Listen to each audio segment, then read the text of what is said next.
오늘은 우리를 위하여 다윗의 동네에 구세주가 태어나신 날입니다. 그분이 예수 그리스도이십니다.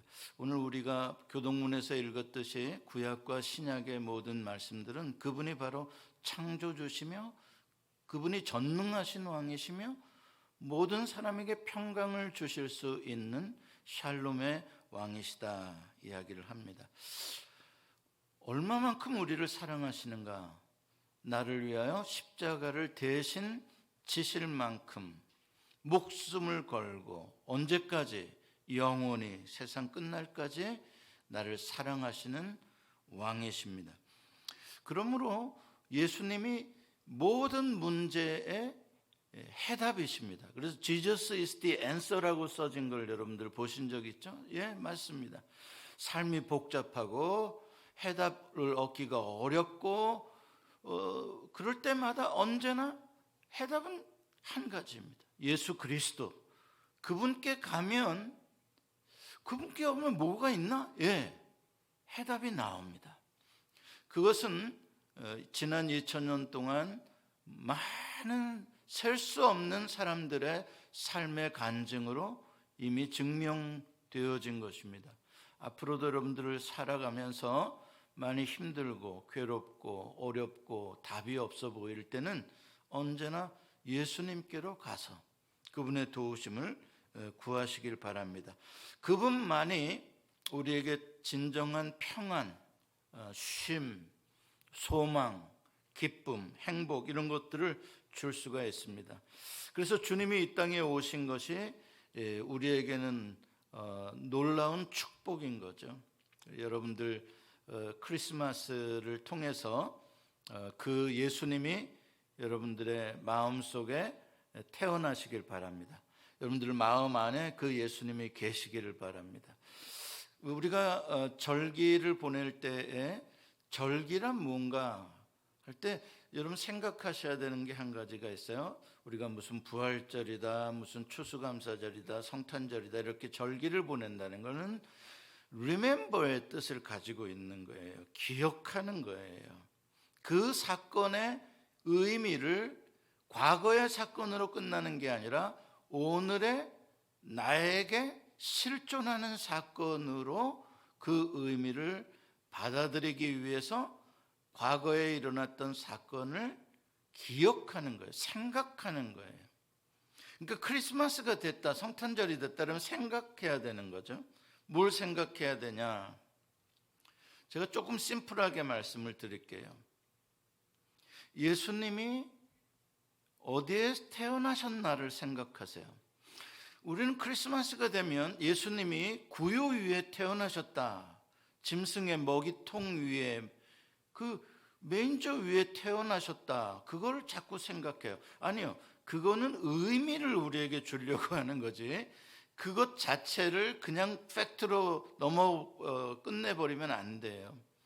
거기에 담겨있는 그 사인의 의미, 그러면 예수님이 진짜 태어나시기를 원하시는, 하나님이 태어나시기를 원하시는 메인저는 어디냐? 그걸 생각해야 되죠. 그러면 어디 것 같아요? 하나님은 어디에 태어나기를 원하세요? In your heart예요. 우리의 마음에 태어나기를 원하세요. 그런데 왜 하필이면 마음을 구유로 했냐? 우리가 정결하지 못하니까 인간들이요. 또 낮은 사람까지 생각한 거예요. 높은 사람의 식탁이 있는 그런 집안에서만 태어나기를 원하시는 게 아니라 정말 먹을 것도 없는 가난한 사람들의 그 마음속에 태어나시기를 원하시는 하나님이시다. 그렇다면 크리스마스가 됐으면 우리는 뭘 집중해서 생각해야 되나? 내 안에 그리스도가 계시는가? 그리스도가 내 안에서 함께 살고 계시는가? 이걸 확인하는 때가 성탄절인 거예요. 그래서 이상하다, 나는 공허하다, 그리스도가 내 안에 없는 것 같다, 나는 인생을 지금 너무나 복잡하게 살아가고 있다, 답이 없다. 그럼 그리스도를 잃어버린 거죠. 그럼 다시 그리스도가 내 안에 태어나고 그리스도가 내 안에 계시기를 사모하고 영접하고 그걸 확인하는 거예요. 그게 크리스마스의 가장 큰 의미입니다. 누가복음 2장에 보면 오늘 우리가 읽진 않았습니다만 여러분들 잘 아는 스토리이기 때문에 기억하실 수 있으실 것입니다. 로마 황제 가이사 아구스토가 천하로 호적을 하라라고 명령을 내렸다. 그래서 그 명령 때문에 로마가 다스리는 모든 나라의 백성들은 자기의 태어난 본적지로 가서 자기의 호적을 거기에 다 올리는 걸 확인해야 했다. 그래서 마리아와 요셉도 아직 마리아가 만삭인데도 그 먼 길을 가서 호적을 했다. 거기서 무엇을 말하고 있는 거예요? 로마 황제 가이사 아구스토가 진짜 전능한 왕이구나. 정말 그 사람 말 한마디면 천하가 다 움직이는구나. 그걸 보여주고 있어요. 그에 비해서 예수 그리스도가 이 구유유의 갓난 아기로 태어나는 이야기가 바로 나오는 거예요. 베들레헴에서. 그러니까 이거는 아주 극적인 내러티브인 거죠. 전능한 천하를 호령하는 로마 황제, 거기에 아무것도 할 수 없는 갓난 아기, 그것도 왕궁에서 태어난 것도 아니고 여관에서조차 태어날 수가 없어서 짐승의 우리에서 태어난 아기, 핏덩이 아기, 이거를 엄청난 대조로 보여주면서, 그러나 겉으로 보기에 이 아이는 아무것도 아니고 정말 그 누구도 그 아이가 태어난지를 몰라서 밤중에 목자들한테 말을 해줘서 알게 하는 그 축복받지 못하고 태어난 아기 같은, 정말 이 아기가 만왕의 왕이시오, 이분이 전능하신 왕이시라는 스토리예요. 깜짝 놀랄 반전의 이야기죠. 정말 대단한 내러티브가 아닐 수가 없는 거죠. 이게 바로 우리로 하여금 이건 뭐지? 이분이 과연 누구길래? 저 마구간 저 초라한 곳에 태어난 저 아기, 그분이 바로 예수 그리스도, 우리에게 참 평화와 구원을 주시는 분이시다라는 것에 대한 놀라운 관심을 우리에게 주는 것이죠. 여러분, 제가 퀴즈 하나 낼게요. 요즘에 유튜브 조회수라는 거를 많이 사람들이 신경 쓰는데, 특히 유튜브 크리에이터 같은 경우 사람들은 뭐 내가 지금 몇 뷰다 뭐 그런 걸 가지고 뭐 돈도 받고 그런다 그러는데, 자, 대한민국이 만든 유튜브 컨텐츠 중에 세계 1위를 하고 있는, 현재까지 누적 조회수 71억 뷰를 기록하고 있는 내용이 뭘까요? 여러분들은 조금 그 세계랑 거리가 먼 것 같다. 베이비 샤크 뚜루뚜루뚜, 베이비 샤크 뚜루뚜루뚜. 예, 아기상어입니다. 아기상어는 계속 지금 진화하고 있습니다. 크리스마스 때가 되면 아기상어 크리스마스 버전이 또 나옵니다. 들어보십시오. 굉장히 재밌습니다. 제가 어떻게 그걸 알겠습니까? 저의 둘째 손녀 때문에 아는 거죠. 저의 둘째 손녀, 100일 지난 손녀 때문에 아는 거예요. 걔 노래책에 누르면은 베이비 샤크 쭈루쭈루쭈루 나오면 좋아합니다. 자, 이 베이비 샤크 말입니다. 아기상어. 이게 왜 이렇게 전 세계적으로 열풍을 일으키나? 그 심플하고 즐거운 멜로디 때문에도 그렇지만, 자, 이 베이비에 대한 의미를 다시 생각하게 해주는 거예요. 베이비. 아주 지금까지 베이비는 아주 괴상한 쪽으로 쓰였어요. 오 마이 베이비, 이런 식으로 아주 괴상한 베이비예요. 그런 베이비가 아니고 진짜 베이비, 아기의 소중함과 그 아기로 인하여 함께 기뻐하는 가족들의 소중함, 이 가치, 이거 정말 새로운 거거든요. 오늘날 너무나 바쁘고 위대하고 큰 일들을 행하느라 이 작은 베이비의 소중함, 그 작은 베이비가 주는 이 가족의 화목과 아름다움, 이 가치는 너무나 줄어들고 있어, 상대적으로. 그런데 이 아기 상어 베이비 샥으로 말미암아 엄청난 그 반향을 일으키고 있는 거라 이 말입니다. 사실 예수님이 태어나실 당시만 하더라도 더 했죠. 고대에는요. 베이비 아기라는 거는요, 정말 이건 참 이건 어려워. 이건 뭐가 어렵냐? 베이비는 아무런 공동체에 기여를 못하는 존재로 생각했어요. 오늘날에도 그런 경향이 있는데요. 고대에는 더 했어요. 왜? 고대의 가치는, 사람들의 가치는 전쟁에 나갈 수 있는가? 이게 첫 번째예요. 그래서 전쟁에 나갈 수 있는 남자들이 가치 있는 존재인 거예요. 여자들은 가치가 없어지는 거예요. 그 다음에 두 번째가 노동력이에요. 얘가 나가서 일을 할 수 있는가. 세 번째, 스스로 보호할 수 있는가. 이 세 가지예요. 그러니까 패기치지 말라는 이야기예요. 오히려 기여할 수 있는 존재여야 한다.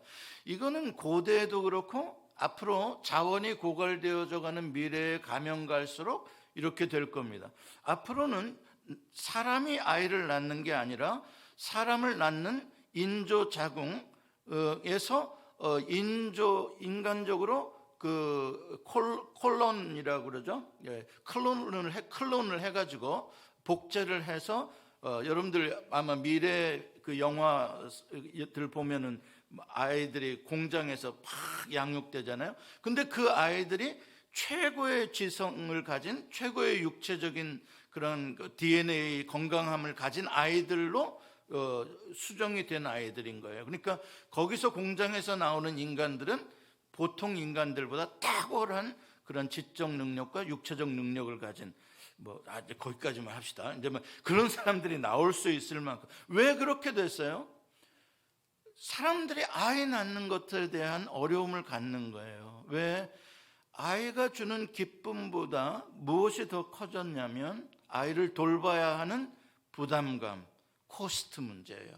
사람들이 점점 프래그마틱하게 되어가면서 생각하게 되는 게 뭐냐면 이게 주는 가치 효용이 경제적으로 얼마나 되느냐로 평가를 해요. 그래서 앞으로 노인들은 100세 시대, 120세 시대가 온다 그러는데 올 거예요. 놔두면 그렇게 살 거예요. 그러나 절대 그렇게 오래 살도록 절대 놔두지 않습니다. 앞으로는 80 넘어가면 당신은 안락사를 해야 합니다라고 법이 정해집니다. 80대 되는 날. 무슨 말씀인지 아시겠어요? 왜? 아무것도 사회에 기여를 못하면서 수십 년 동안 받아만 먹어? 웰페어를? 안 되지. 가시오, 당신네들. 이렇게 모든 인간을 그런 식으로 가치를 평가하는 때가 은근슬쩍 오고 있어요. 이렇게 아이의 문제는 어려운 문제입니다. 요즘에 결혼을 미루고 또 아이를 낳는, 한국에서는 지금 결혼한 부부가 아이를 0.8명 낳는다고 해요. 이유는 한 가지예요. 경제적인 문제. 돌봐야 하는 그 장시간 동안의 희생, 헌신, 그것들 때문에 그런 거예요. 자, 그런데 하나님께서 우리 인류를 구원하시기 위해 하나님 자신이 인간의 몸을 입고 오시는, 이건 한 번밖에 없는 정말 놀라운 사건이잖아요. 그 사건 속에 과연 하나님은 몇 살의 나이로 오실 것인가? 궁금하지 않으세요? 몇 살의 나이로 오시는 게 가장 효율적일 것 같아요? 하나님이 인간의 모습으로 땅에 태어나실 때 몇 살의 나이로 딱 오면 가장 코스트가 적게 들어갈 것 같아요? 네. 예수님이 공생애를 시작하실 때쯤에 나이로 딱 오시는 거예요. 한 30살 정정한 청년으로요. 딱 오시는 거예요. 그래서 멋있게 사역하시다가 딱 33살에 십자가에 달려 딱 멋있게 돌아가시는 거예요. 그럼 되잖아요. 자, 그런데 하나님은 그 30살의 청년으로 태어나시는 걸 결정하지 않으셨어요. 20살도 아니에요. 10살도 아니에요. 예수님은 마리아의 뱃속에서 우리처럼 사람들처럼 똑같이 10개월을 채우시고 그 다음에 갓난 핏덩이에 아기로 태어나시기를 결정하신 거예요. 이게 무슨 의미냐? 왜 그러셨냐? 그게 얼마나 비효율적인 건데 왜 그렇게 태어나시냐? 그렇죠? 아무도 알아주지 않는 곳에서 마구간에 그 어두운 밤에 하나님 왜 그 모습으로 오시기를 원하셨나? 여기에는 엄청난 하나님의 메시지가 담긴 거예요. 의미가 들어있는 겁니다. 이때 태어나시면 하나님은 이제 모든 갓난 아기의 위험을 다 겪으셔야 합니다. 또 부모로부터 요셉과 마리아로부터 엄청난 돌봄을 받아야 되는 거예요. 그런 존재로 오는 거예요. 아무것도 못하며 다 도움을 받아야만 간신히 살 수 있는 그 비위생적인 환경에서 그 위험 속에서 하나님께서는 태어나신단 말이죠. 지금 이 세상은 당장의 구원자가 필요하잖아요. 당장 로마로부터 우리를 해방시켜 줄 자, 당장 십자가에서 우리의 죄를 사해 줄 구원자. 그래도 부족한 마당에 인제 핏덩이로 오시기로 하셨단 말이에요. 그래가지고 뭘 하실 수 있겠어요? 자, 오늘 우리가 읽은 본문에 보면 이렇게 예수님이 태어나신 후에 하신 일이라고는 뭘 했어요? 도망가는 것밖에 할 수가 없어요. 뭘 하실 수가 있겠어요? 뭐 헤롯 왕과 뭐 싸우자 그러고서는 다이퍼 찬 예수님이 뭐 능력을 기적을 발휘하겠어요? 그러면 되게 재밌겠는데? 아무것도 못 하시는 거예요. 도망치셔야 되는 거예요. 그것도 얼마나 위급했으면 밤에, 지금은 헤드라이트 켜고 밤에 애굽 아니라 어디도 가죠. 근데 나사렛에서 온 이 시골 청년들 마리아와 요셉이 밤에 길을 찾아 뭐 플래시라이트 있겠어요? 애굽으로 도망을 친다? 애굽이 뭐 옆 동네입니까? 정말 이건 엄청난 위기인 것이죠. 마리아와 요셉의 계획은 애굽으로 가는 건 꿈에도 상상 못했겠죠. 호적이 끝나면 어떻게 하겠어요? 네, 당연히 나사렛에 돌아올 생각을 했겠죠. 거기에 자기 집이 있으니까요. 그런데 갑자기 다른 나라로, 먼 나라로 이민을 가게 된 거예요. 아무 준비도 없이요. 이민 갈 거 알았으면 미리 더블백이라도 싸고 왔겠지만 그냥 자기 동네로 돌아갈 줄 알았다가 거기서 바로 이민을 가야 되는 거예요. 얼마나 준비도 안 돼 있고 두렵고 낯설고 험한 길이었을까.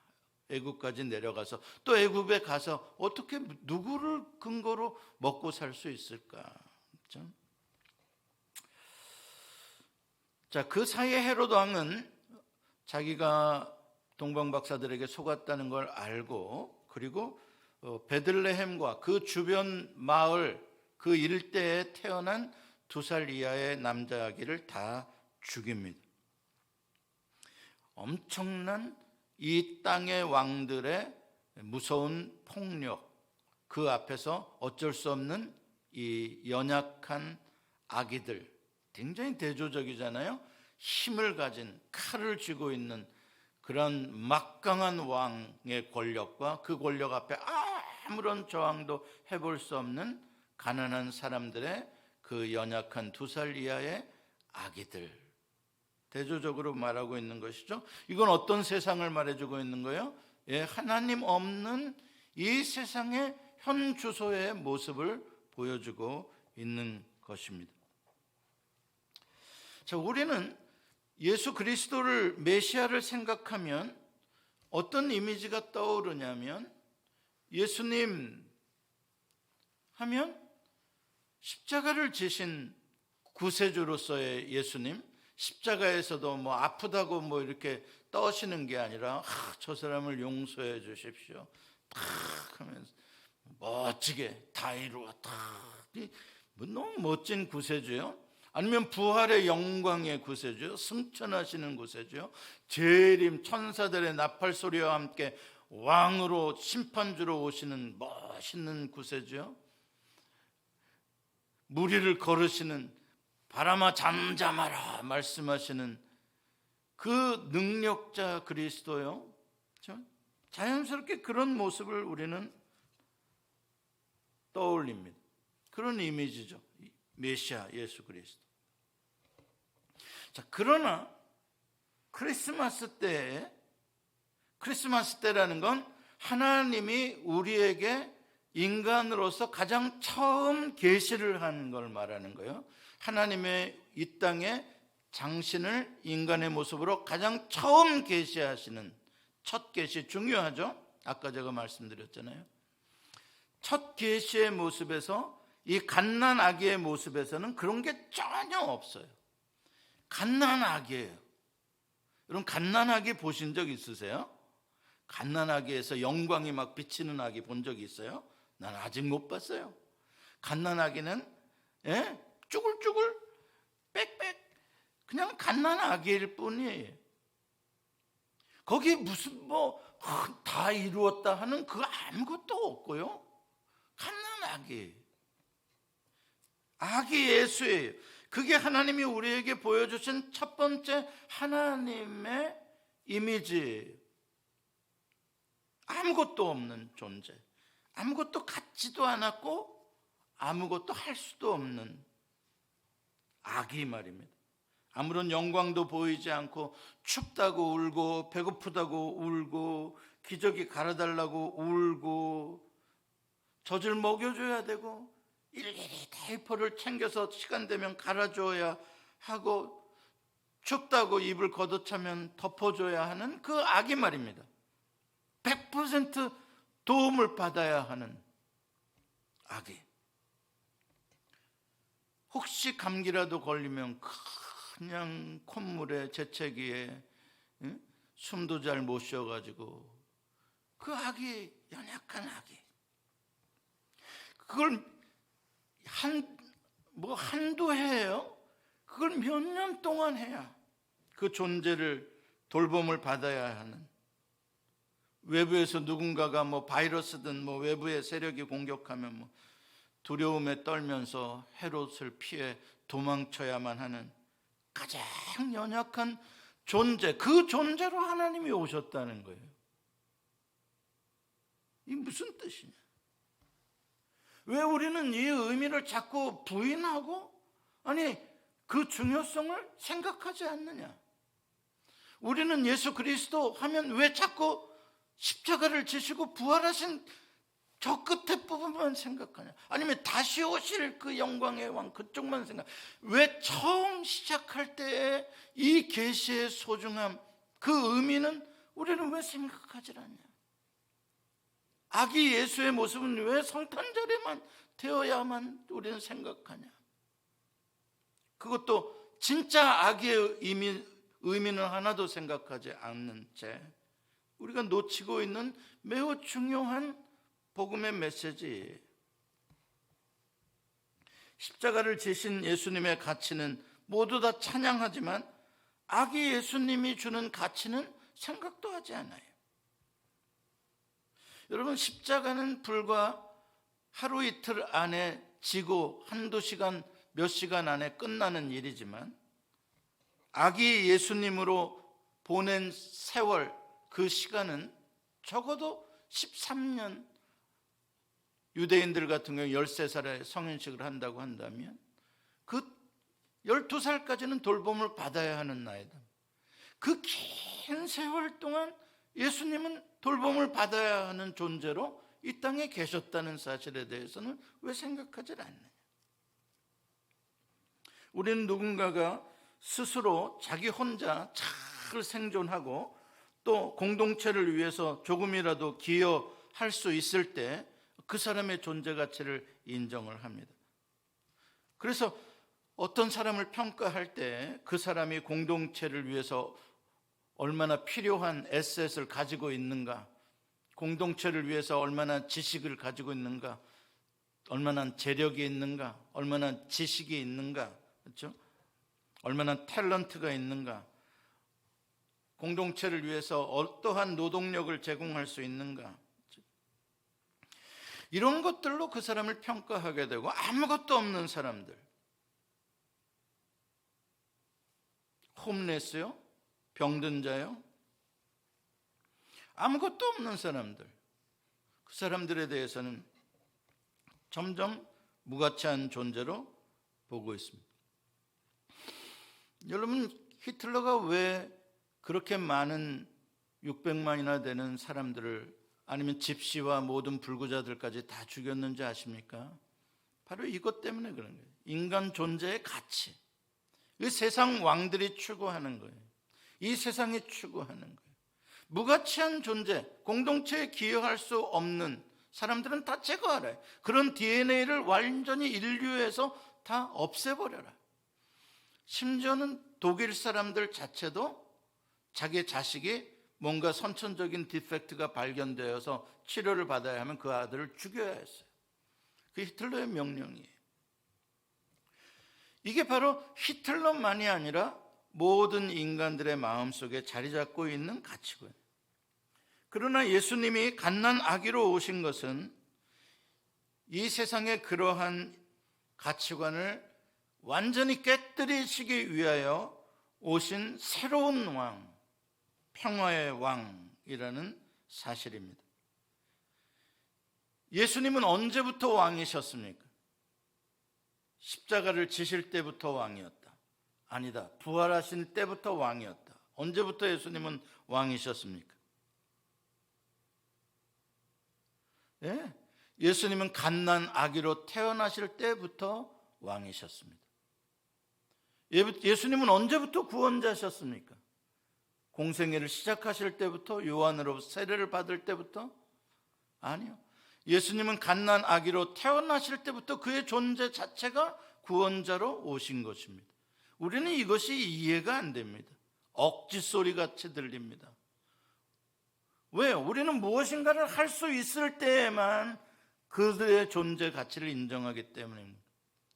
그냥 being의 존재 가치를 인정해 줄 수가 없어요. doing으로 뭔가를 보여줄 때만 존재 가치를 보는 거죠. 그러나 아기 예수로 오신 예수님, 하나님의 이 크리스마스의 메시지는 그 being 자체가 갓난아기 때나 영웅으로 성장했을 때나 동일한 가치라는 거예요.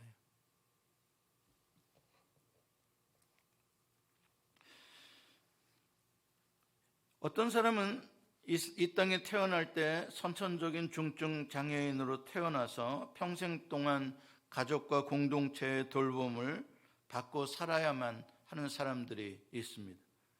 우리 장진호 목사님 그런 사역 하시잖아요. 원 미니스트리 중증 장애인 사역. 엄청나게 한 장애인을 위해서 많은 도움이 필요합니다. 그렇죠? 그런데 성경은 뭐라고 말하냐? 그 사람이 왕이요, 그 사람이 구원자다 이야기를 하는 겁니다. 우리는 그 넌센스라고 생각을 하는 것이죠. 그러나 하나님은 그렇게 보시는 거예요. 왕 같은 제사장이요, 거룩한 백성이요, 하나님의 소유된 자녀예요. 웰페어를 받고 근근히 먹고 살고 늙고 병들었어도 그 사람은 하나님께서 세우신 왕이시며 존귀한 사명자입니다. 여러분, 우리가 무슨 일인가를 내 육체로, 내가 실제로 무엇인가를 사역을 할 때에 그것만이 사역이 아닙니다. 그냥 생명을 가진 존재로서, 심지어는 다른 사람의 도움을 의지하면서 살아간다고 해도 그것도 동등한 사역이라는 것입니다. 오늘 이 말씀의 핵심은 십자가를 지시는 예수님, 그 성장하신 예수님이나 갓난 아기로 태어나신 예수님이나 동등한 가치, 동등한 지위라는 것에 우리가 눈을 떠야 된다는 거예요. 그게 크리스마스가 주는 메시지라는 거예요. 우리는 그걸 깨뜨리는 거는 너무나 어려운 이야기예요. 왜? 우리는 이 세상에서 그렇게 교육받지 않았기 때문에, 경험하지 않았기 때문에.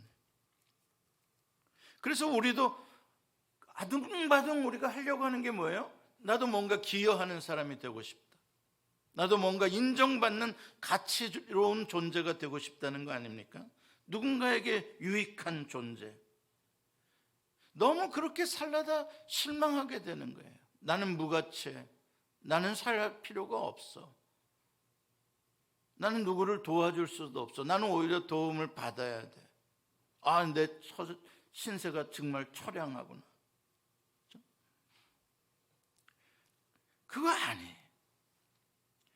여러분이 정말 여러분 힘으로 감당할 수 없는 어려움에 처해서 도움을 받아야 하는 거, 그렇게 부끄러운 일 아니에요. 예수님도 도움을 받아야, 온통 도움을 받아야만 하는 인생으로 너무 오래 사셨어요. 예수님도. 모세도 80세가 된 후에야 뭔가 기여를 하는, 컨트리뷰션을 하는 존재였어요. 그 전까지만 해도 모세는 민폐. 갓난아이 때 나일강에 버려지며 누군가의 도움, 누군가의 돌봄이 아니면 안 되는 존재. 그 긴 세월.